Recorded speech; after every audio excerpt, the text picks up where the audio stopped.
Oi, gente, esse é o capítulo 11 do livro do Michael Singer. Nesse capítulo ele fala sobre a dor, o preço da liberdade. E dá para compreender que a dor, ela é um sinal, né? Ela não é um castigo. Assim como a dor física, ela avisa que algo tá de errado no nosso corpo, a dor emocional também avisa que algo não tá certo, que tá mal resolvido dentro de nós, né? Então, às vezes a gente acha que tá errado sentir a dor, mas errado é tentar nunca mais sentir a dor. Porque a liberdade não é viver sem ela, a liberdade é não ser controlada por ela. Nesse capítulo, o Singer fala que toda vez que tu se fecha para tu não sentir dor, tu também se fecha para não sentir alegria, o amor, a criatividade, expandir, né? Fugir da dor é pagar com a tua própria liberdade. Então imagina uma casa assim com janelas. Quando entra um ar frio, tu acaba fechando tudo. E o problema é que tu também vai bloquear o sol, sabe? Tu também vai bloquear da brisa passar e arejar a casa. A gente precisa lembrar que a dor quase nunca é sobre o agora. Ela é um registro emocional muito antigo, que são feridas abertas. É um ponto sensível que foi criado lá atrás e que continua sendo pressionado, sabe? O Singer ele fala que dentro de nós existem feridas que não são resolvidas e a vida traz experiências com outra roupagem, né? Com outros personagens, digamos assim, para que a gente possa ter uma nova chance de curar essas feridas que ainda estão abertas, mas que daí no dia a dia tu não vê e muitas vezes está oculto da gente, né? Da nossa perspectiva. E quando acontece algo que toca na nossa ferida, é uma oportunidade de a gente curar, de ressignificar, de deixar isso cicatrizar. Tem muitas situações que a gente vai olhar com o mesmo olhar de quando a gente se machucou emocionalmente pela primeira vez. Eu esses dias ainda estava refletindo sobre esse capítulo e nesses dias me aconteceu algo que tocou numa ferida muito antiga minha, que tinha acontecido muito tempo atrás com o meu pai. Umas coisas bobas assim, sabe? Nada demais, mas que a minha interpretação fez aquilo se parecer pior. E isso sempre me desmontava, eu sempre ficava mal. E aconteceu esses dias a mesma coisa com o meu marido. E eu chorei muito. E isso me mostrou que tinha algo que não estava sendo resolvido, sabe? Porque a gente tem que saber observar como a gente está respondendo a essas coisas que nos acontecem. Se eu agir de uma forma desproporcional ao que realmente é, isso já está sendo um alerta de uma ferida que não foi resolvida. Então, depois que passar esse momento, eu posso buscar alternativas, sabe, de integrar o que aconteceu. E assim, uma próxima vez, eu vou ter uma outra atitude emocional, não mais, sabe, relacionada àquela ferida. E o que acontece muito é a tentativa de tu fugir da dor. E existem 3 formas clássicas de dar fuga da dor. A primeira eu consideraria como controle, tentando controlar as pessoas, as situações, os teus resultados, para tu nunca mais sentir aquilo. E aí, tipo, é aquela velha história, se não sair do teu jeito, tu não fica em paz. E o resultado disso é tu sendo uma pessoa muito mais ansiosa, mais rígida e com medo de perder esse controle. A segunda seriam as armaduras emocionais. Então a gente cria um personagem, né, com uma armadura que se faz de forte, é fria, a que não se apega, a que não sente nada. Então essa armadura é como se ela te protegesse, mas ela também tá te impedindo de viver a vida de uma forma inteira. E essa eu conheço muito bem, porque houve um período da minha vida em que eu entendi que eu tinha que ser forte. Então eu reprimia as minhas emoções de tristeza para não ser um peso para os outros, sabe? Eu até tenho uma memória que é muito forte e que eu precisei trabalhar muito ela. Foi quando eu fui conversar com a minha irmã sobre a morte da minha mãe. Então a minha irmã estava no hospital pelo acidente que a gente tinha sofrido de carro e eu fui até o hospital. Não tinham contado para ela, já tinha passado o velório, o enterro e tudo mais, mas pelo estado grave da minha irmã ainda não tinham contado para ela. E aí eu fui até o hospital com as minhas tias e a gente colocaram eu e a minha irmã numa salinha pra gente conversar sobre isso, assim, né? E aí, a minha irmã chorava muito, né? Eu sabia que eu tinha que estar ali pra apoiar ela. Então, eu reprimi aquela sensação de tristeza, de que a minha vontade era só de deitar no colo da minha irmã e chorar. Mas ela tava precisando.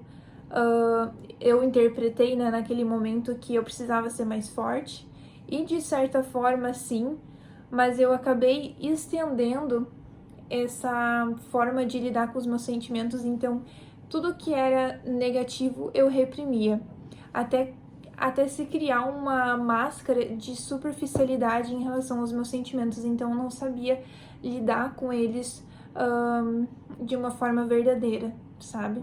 E isso me prejudicou bastante. Então eu precisei, com muitas conversas comigo mesma, né? Nem em terapia mesmo, mas comigo mesma. Como eu também fiz curso de hipnoterapia e tudo mais, então eu faço meu próprio processo de olhar para dentro e estar ressignificando essas questões. Então eu precisei me conectar com aquele momento para liberar, sabe? Para deixar com que essa dor ela seja entendida de uma outra forma, para com que eu possa cicatrizar, né, essa ferida. A outra forma de fuga é a compensação. E muita gente, né, busca o alívio na comida, no trabalho excessivo, né, em relacionamentos. Então, muita gente acaba, né, tendo sobrepeso porque acaba que come as suas emoções, né? O trabalho excessivo, então tu também acaba deixando com que se envolvendo demasiadamente no teu trabalho para com que tu não precise olhar para as tuas questões, né? Então isso também é uma fuga. Os relacionamentos, às vezes tu ficou solteira, ou né, tu tá solteira, ou tu saiu de um relacionamento e agora tu tá solteira. Muitas mulheres acabam que sentem-se com carência ou têm esse tempo para olhar para si, para suas questões, e acaba se envolvendo em outro relacionamento porque é mais dolorido, sabe? Encarar as verdades sobre si mesma não é uma tarefa fácil, então a fuga ela acontece muito assim, né? É muito comum a gente querer fugir das nossas questões internas. Então, vem essas questões como a armadura, a compensação. A gente também utiliza da espiritualidade, né, como uma anestesia. E isso tudo não é cura, né? Isso são distrações. Tem um psicólogo que se chama Victor, que ele fala que o ser humano, ele suporta qualquer dor quando tu encontra sentido nela.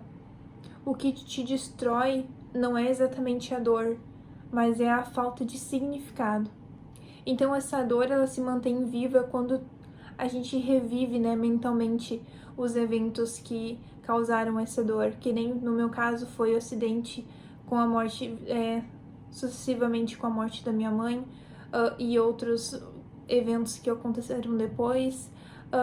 A gente fica recontando essas histórias para nós mesmas, né? Então se torna uma narrativa interna incessante. A gente reforça essa identidade de quem sofreu. Eu também lembro que uma vez, quando fui fazer uma terapia, né, com meu mentor, ele pediu para eu contar a minha história. E eu lembro que eu contei brevemente onde eu tinha nascido e tudo mais, quem eram os meus pais, a minha irmã, e eu logo fui pro evento do acidente. E dali eu pulei praticamente toda a minha infância, na qual eu vivi momentos maravilhosos. E aí daquele ponto dali foi só desgraça. E eu só contei praticamente essa parte da minha vida. Então isso me mostrou muito que eu tava reforçando a minha identidade de uma pessoa que sofreu, sabe? Eu tava recontando essa história para mim mesma e eu não tava conseguindo ver os pontos positivos dela, aquilo que veio antes de todo esse evento, sabe? Quem que era a Tayane antes de tudo isso que tinha acontecido. E eu precisei fazer uma boa reflexão para com que eu integrasse esse meu lado, que foi de uma criança muito alegre, né, muito conectada com a natureza, que tinha muito amor para dar, que recebeu muito amor. Então isso é importante, né, da gente estar fazendo esse movimento de integração. O Michael Singer, ele fala que tu não é a dor, né? Ele sempre tá batendo nessa tecla de que tu não é a dor. Tu é quem tá consciente dela. Mas quando tu diz que tu é assim porque tu sofreu, que aquilo te marcou, sabe? Que depois disso tu nunca mais foi a mesma. Tu coloca essa identidade na tua ferida, sabe? E o Jung, ele diz que aquilo que tu não encara, tu te torna. E de fato é assim. Eu, na minha própria experiência, entendi que eu tava realmente vivendo a minha vida com base nessa narrativa de sofrimento. E no fim, toda dor vai nos colocar diante de uma escolha silenciosa, sabe? A gente pode se fechar um pouco mais para nos proteger ou nos abrir um pouco mais para nos libertar. Esse fechamento da tua energia pode te parecer seguro, mas afasta de tu viver a tua vida com mais inteira, mais leve, de tu realmente se colocar a viver experiências que te vão trazer felicidade, que vão te trazer alegria. Ficar presa a essa dor só te mantém em mais sofrimento. E essa abertura, ela assusta, mas ela devolve essa fluidez, essa sensibilidade, essa autenticidade. A dor, ela não vem para te destruir, ela vem para te ensinar onde ainda a gente está preso. Então a liberdade custa sentir, mas não sentir custa muito mais.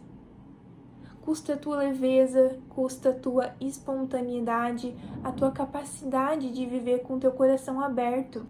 A dor é o preço da liberdade, porque só quem aceita sentir ela é capaz de não ser dominado por ela. Então, lembra que a dor é um dos teus maiores portais de crescimento que existem. Nada na natureza se expande sem um grau de ruptura, sabe? O corpo, ele cresce através de microlesões que vão se regenerando para te deixar mais forte. A tua mente amadurece quando as crenças antigas são desafiadas. A tua consciência se expande quando as tuas estruturas internas, que já não te servem mais, são quebradas. Então a dor está sinalizando exatamente esse ponto de transição. Ela aparece quando algo precisa mudar, quando uma forma antiga de ser não está mais comportando mais a vida que tu quer viver, a vida dos teus sonhos. Então resistir à dor é resistir ao crescimento. Sentir a dor com presença é permitir que algo novo se forme. E sabe aquela dor que tu sente no peito?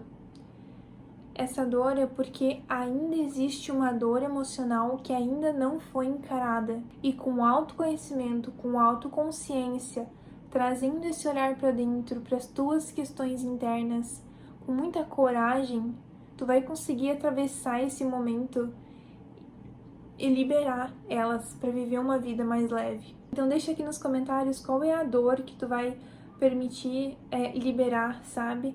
E deixar com que essa dor no peito, ela se transmute para com que tu possa, sabe, viver aquilo que tu realmente quer viver e que tu é merecedora, sabe? Em essência, todos nós somos merecedores de viver a vida que nós gostaríamos de criar, que a gente sonha, sabe? Elas são possíveis, mas muitas vezes o que não deixa a gente realizar os nossos sonhos justamente são essas dores, essas feridas abertas que estão nos mantendo presa a um padrão antigo. Então, segue acompanhando que tem mais capítulos pela frente. Aproveita para assistir os outros capítulos também anteriores para ir expandindo a tua consciência. Um beijo e até o próximo.